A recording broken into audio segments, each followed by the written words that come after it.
Welcome to Midcard Maniacs. I'm Jay. And I'm John. And today we're doing our AEW Rampage predictions for Grand Slam. Yep.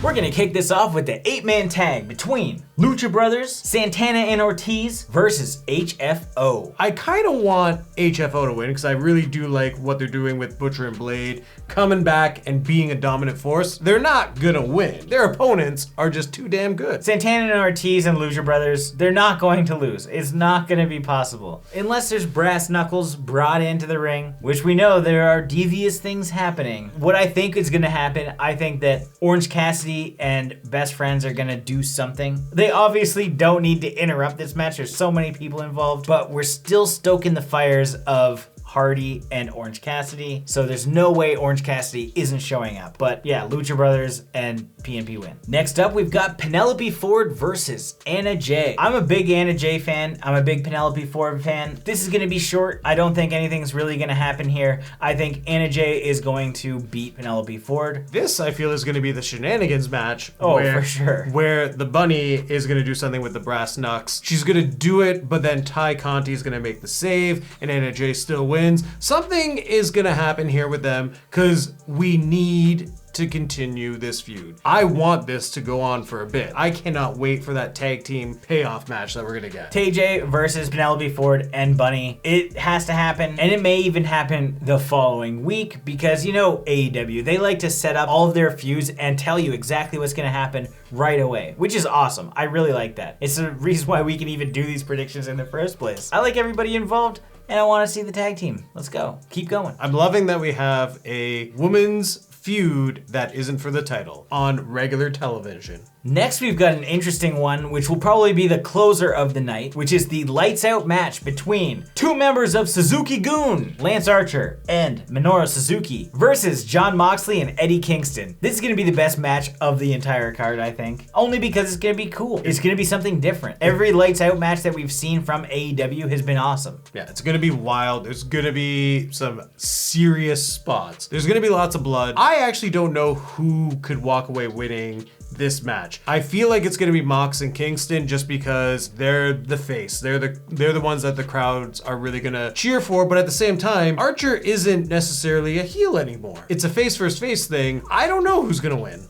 And the Suzuki incident, they disrespected Suzuki, but they've made it up with his recent appearance on Dynamite. I feel like Archer and Suzuki win. I'm gonna go with Archer and Suzuki. Kingston eats the fall? Yeah, definitely. But I'm curious if it's going to drive like a Moxley feud. Well, Suzuki is staying in the country for a while, so I don't really know what happens from here. Him and Archer go for the titles. That would be very strange. I don't think that's happening. So this is the first time that we have opposing opinions. Anytime you close a show with Mox in the crowd, everyone goes home happy. And that's what I feel that's gonna happen with this one. For a second there, I was like, wait a second, how are there so many goddamn matches on this card? Rampage is 2 hours, baby. Baby! Yeah, well, why don't we go on to that match then? We got Adam Cole and the Young Bucks versus Christian and Jurassic Express. Adam Cole wins. Like, it doesn't make any sense for Jurassic Express and Christian to win. You're right. I hate it. You're right. For the record, I want Christian and Jungle Boy and Luchasaurus to win. But they're not. Adam Cole is going to get a nice pin on Luchasaurus. Or Christian's gonna do the deed, because he's a good guy like that. There's no way Christian gets pinned. Christian's getting pinned. He knows what he's gotta do. He's gotta elevate the youth. If that happens, then we have Adam Cole versus Christian Cage, which is a pretty cool match. And he's gotta be pissed at him because Christian really took some serious shots at him on Wednesday. That was a fantastic promo that he cut. Since you're already used to losing Wednesday Night Wars, you better add Friday nights to that list as well. Fuck it. Christian's winning. Adam Cole is winning. Christian's pinning Nick Jackson. And now maybe the worst match on the card. Hot take. Chris Jericho and Jake Hager versus the Men of the Year with Dan Lambert. I don't know what American Top Team is. I guess it's MMA fighters, and he is a coach, but he talks all the time.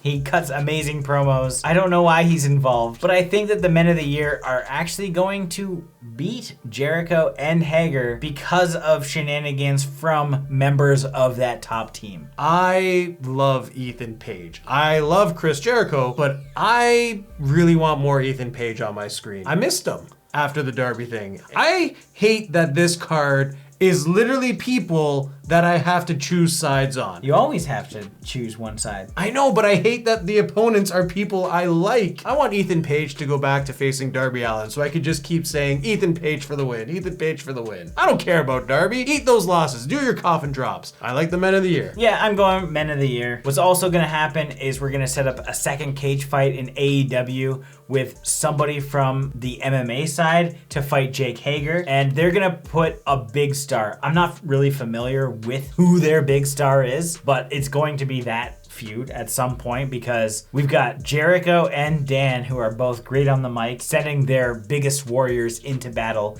in a cage match. And why not? The last cage match with Wardlow versus Jake Hager was awesome. To see Jake Hager do an MMA style fight that's gonna look more like a shoot again, I'm ready. Taking us back to our Ken Shamrock and Steve Blackman days. Oh, Blackman, I miss him, dude. Holy shit, I forgot about Blackman. Black pants and the kendo stick, dude. I would choose him all the time in like one of the older games because he had the kendo stick when he came down to the ring. Flash of red on the screen. You got an easy KO. Just pin the motherfucker. And finally, we have an awesome match between CM Punk and Powerhouse Hobbs with Hook, hashtag Hook Gang. This is gonna be awesome. I can't wait for this. Hobbs has proven himself over and over again since he debuted. The day he debuted, I said, sign this guy. And they signed him nearly immediately, and I'm so glad that he's great on the mic. We only recently really heard him talk, and I was down for it.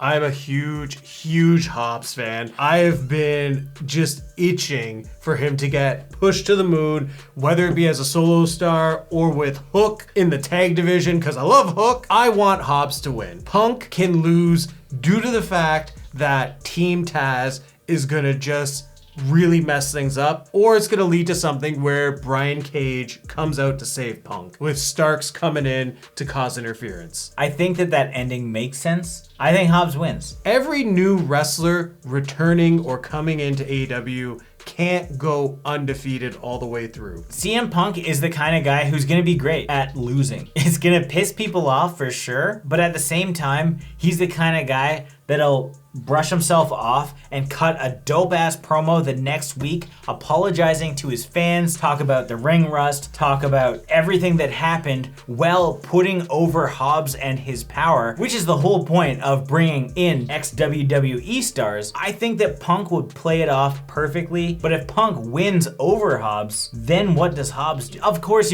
there's so many different storylines that can happen, but I feel like he'd be lost in the shuffle if he loses. This is your moment to make a new star. When Punk and Darby had their match, even though Darby lost, they were able to shake hands, have another moment, and build to something else as faces. That can't happen with Hobbs. Hobbs has to be this dominant force. You have a new star that you could ride out who could be the powerhouse, and that's what Hobbs is. You can tell by his name. But side note, I wouldn't hate Punk and Brian Cage versus Hook and Hobbs. It would be Starks though instead. No, Hook. I want Hook. I want Hook too. We need more Hook in our life. Imagine Hook's first match with all of those guys. Like, that would be the most stressful thing ever. For Hook or Taz, when Taz is doing commentary, watching him like, oh my god, what's happening here? My boy. Yeah, you're right. Taz is gonna lose his fucking mind. He'll come in and suplex everybody. I'm really curious how the crowd would react to Hobbs going over Punk. Everybody loves Punk. I mean, I would pop for Hobbs. There's a few people. Yeah, we would like I would be on Twitter being like, the correct call. Here's to hoping. What'd you guys think of our predictions? Let us know in the comments. Like this video. If this is your first time here, make sure you subscribe to the channel. Stay up to date with everything here on Midcard Maniacs.